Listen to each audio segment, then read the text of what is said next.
نحمده ونصلي ونسلم على رسوله الكريم اما بعد فاعوذ بالله من الشيطان الرجيم بسم الله الرحمن الرحيم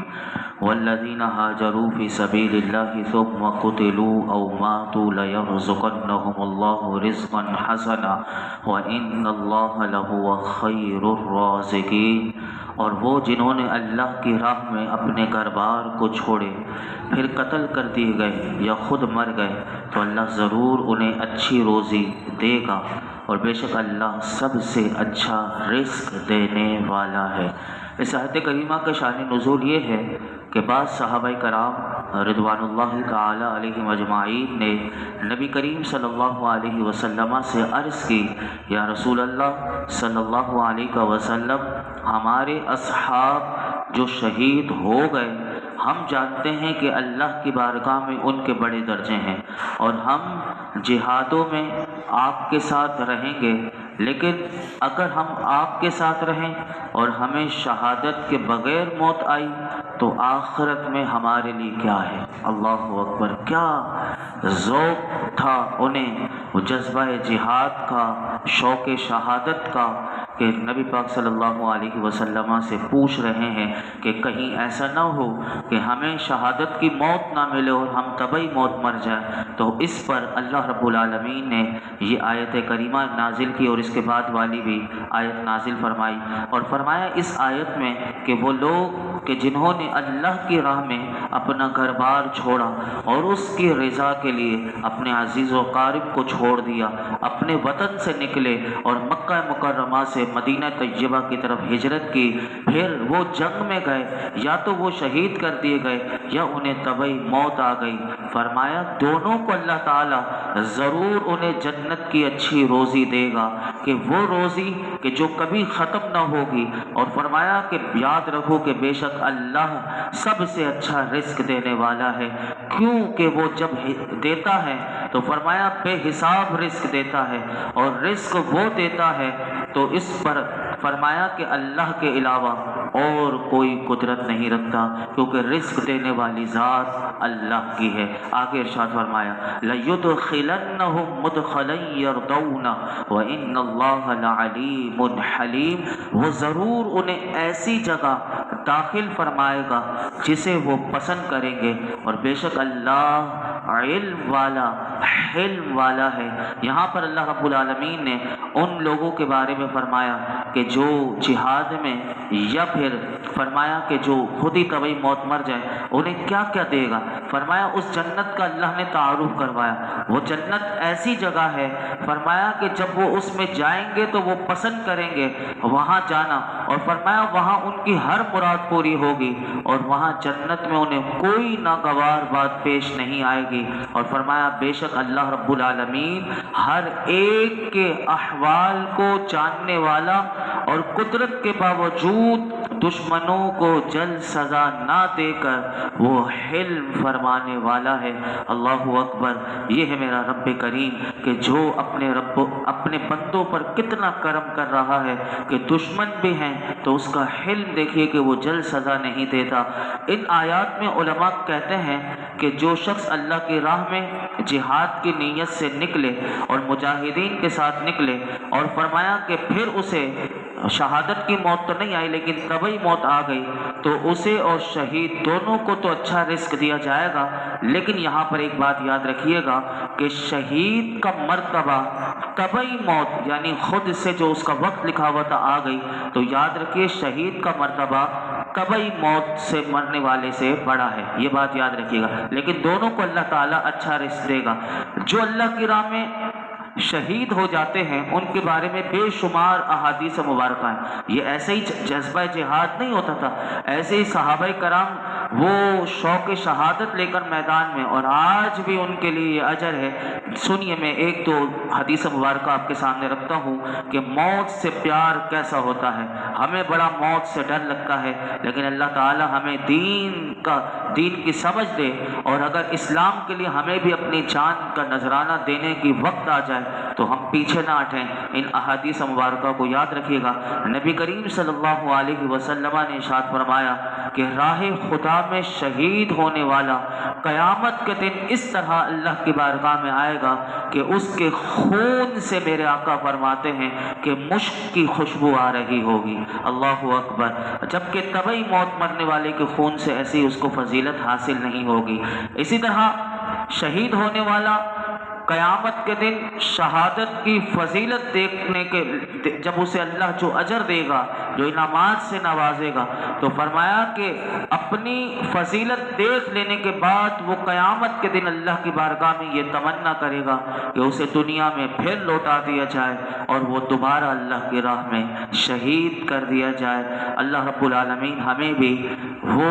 شہادت کی موت عطا فرمائے۔ اور ایک اور بات بھی میں آپ کے سامنے رکھ دوں کہ اگر اللہ کی راہ میں جہاد کرتے ہوئے کوئی شہید ہو جائے تو شہید ہونے والے کو غسل نہیں دیا جاتا، لیکن اگر کوئی طبعی موت مر جائے لیکن گیا وہ جذبہ جہاد سے تھا لیکن اس کا انتقال طبعی موت سے ہوا تو اسے غسل بھی دیا جائے گا۔ لیکن اگر شہادت والا ہے اور اس کے جسم کٹ گئے ہیں تو اس کو اسی خون میں اور اسی کپڑوں میں اسے لپیٹ کر اس کی نماز جنازہ ادا ہو کر اسے دفنا دیا جائے گا۔ آگے ارشاد فرمایا ذالک ومن عاقب بمثل ما عوقب به ثم بغي عليه لینصرنہ اللہ ان اللہ لعفو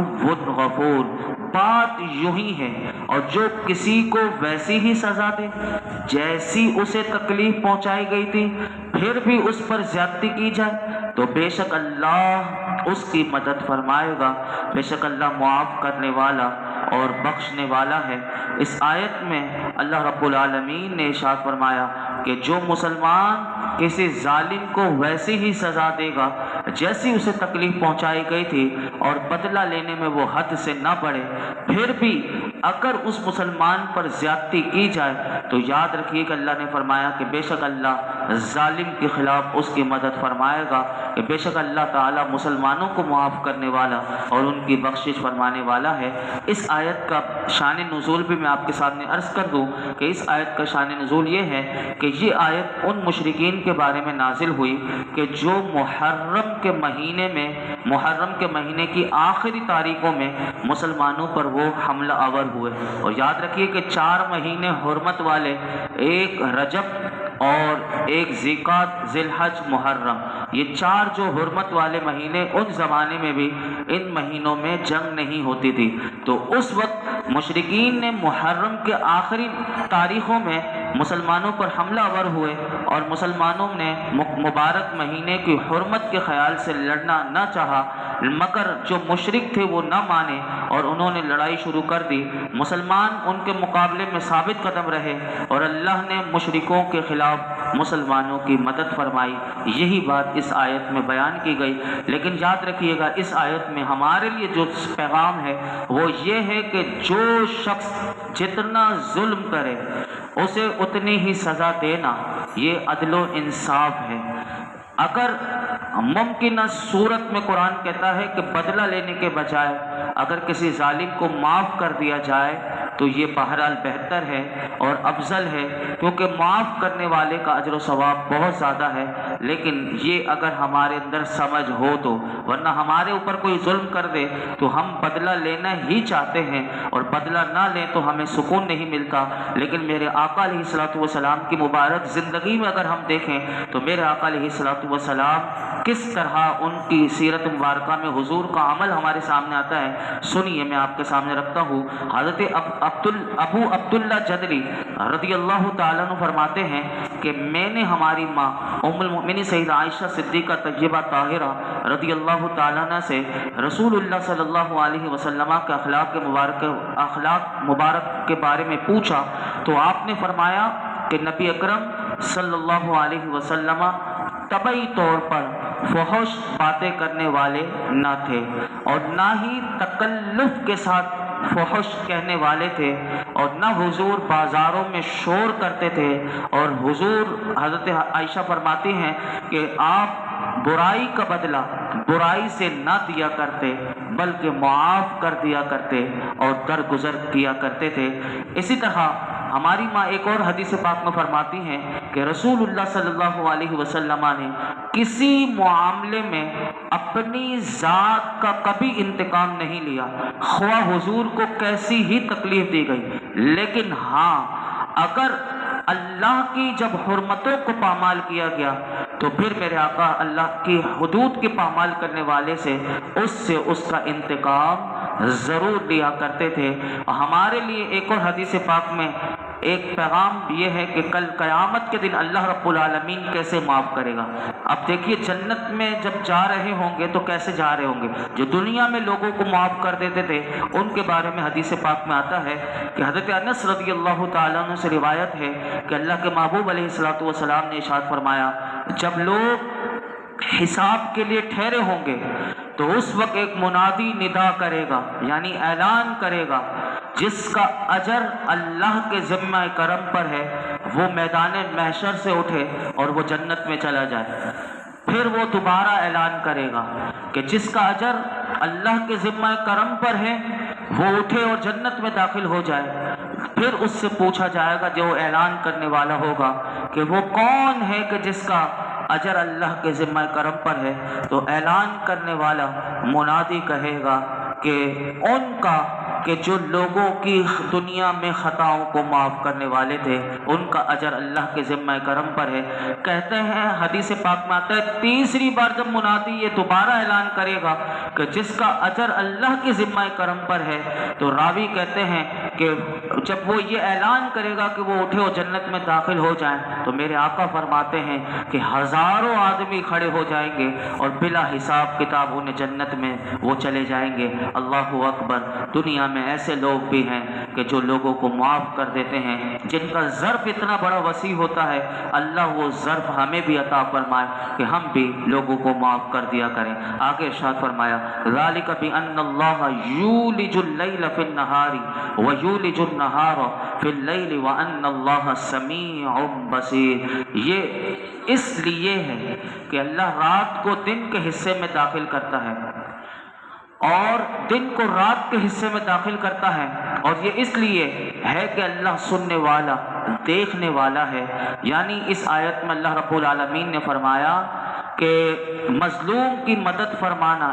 کیوں ہے، اللہ مظلوم کی مدد کیوں کرتا ہے، تو اس آیت میں یہ بات بتائی گئی کہ فرمایا کہ اس لیے ہے کہ اللہ رب العالمین جو چاہے اس پر قادر ہے۔ اس کی قدرت کی نشانیوں سے دیکھو، غور کرو، ظاہر ہے کہ کبھی وہ دن کو بڑھا دیتا ہے، کبھی رات کو کم کر دیتا ہے، کبھی رات کو لمبی کر دیتا ہے، دن کو چھوٹا کر دیتا ہے۔ فرمایا اس رب کے سوا کوئی اس معاملات پر کوئی قدرت نہیں رکھتا۔ تو فرمایا جو رب ایسی قدرت والا ہے تو فرمایا کہ پھر وہ جس کی چاہے مدد کرے، جس کو چاہے وہ غالب کرے۔ مظلوم کی مدد فرمانا اس لیے ہے کہ اللہ تعالیٰ سب کی باتیں سننے والا اور سب کے اعمال کو دیکھنے والا ہے۔ فرمایا اس رب سے نہ کوئی بات پوشیدہ ہے اور نہ کسی کا عمل اس سے چھپا ہوا ہے۔ تو یاد رکھیے گا اس آیت سے علماء یہ بھی کہتے ہیں، اس میں ایک اشارہ بھی ہے، اور وہ اشارہ یہ ہے کہ جیسے کبھی دن بڑے ہوتے ہیں کبھی رات بڑے ہوتے ہیں، تو علماء کہتے ہیں اس میں اشارہ یہ ہے کہ کفار کا کبھی غلبہ ہو جاتا ہے مسلمانوں پر اور کبھی مومنوں پر ان کا تسلط ہو جاتا ہے۔ تو فرمایا کہ کافروں کا غلبہ دیکھ کر مسلمانوں کو کبھی بھی اپنا دل چھوٹا نہیں کرنا چاہیے، بلکہ مسلمانوں کو یہ چاہیے کہ یہ آیت یہ اشارہ دے رہی ہے کہ مسلمان اپنے اقوال، اپنے اعمال اور اپنے افعال ان تین کاموں کی اصلاح کر لیں، ان تین کاموں میں اچھے ہو جائیں، اور ان تین کاموں میں جیسے اللہ نے کہا ہے ویسے اور اللہ کے رسول نے جس طرح فرمایا ایسے ہی اگر ہو جائیں تو فرمایا اللہ اپنی رحمت کے صدقے پھر سے دوبارہ مسلمانوں کو کافروں پر غلبہ اور فتح و نصرت عطا فرمائے گا۔ اللہ تعالی ہم سب کو اپنے اقوال، افعال اور اعمال کی اصلاح کی توفیق عطا فرمائے اور قرآن حکیم کے ساتھ وابستہ رہنے کی توفیق عطا فرمائے۔ الحمدللہ رب العالمین والصلاة والسلام علی سید الانبیاء والمرسلین وعلی آلہ واصحابہ اجمعین۔ یا اللہ پاک جو کچھ ہم نے سنایا اس میں کوئی غلطی کوتاہی ہو معاف فرما، اپنی بارگاہ میں قبول فرما، قرآن حکیم کے ایک ایک حرف کا نور عطا کر دے۔ اللہ ہمیں باعمل، بااخلاق، باحیا، باکردار بنا بنا دے۔ اے اللہ ہمارے اندر جتنی برائیاں ہیں خرابیاں ہیں دور کر دے، ہمیں اپنی پسند کا بندہ بنا لے، اپنے محبوب کی پسند کا بندہ بنا دے۔ اے اللہ اپنے محبوب کا سچا غلام بنا دے۔ یا اللہ حضور کی کامل صحیح معنوں میں اتباع اور اطاعت کی توفیق عطا فرما۔ ہمارے اندر جتنی برائیاں، بغض، کینہ، نفرتیں، اے اللہ بدگمانیاں، تکبر، غرور، یا اللہ ہم سے دور کر دے۔ ہمیں قرآن کا نور اور اس کا فیضان عطا کر دے۔ میرے آقا کے اخلاق مبارکہ کو اپنانے کی توفیق عطا فرما۔ اے رب کریم یہ جتنے حاضرین موجود ہیں سب کی جھولیوں کو، دامنوں کو مرادوں سے بھر دے۔ وصلی اللہ تعالی علی خیر خلق محمد وعلی آلہ وصحبہ اجمعین۔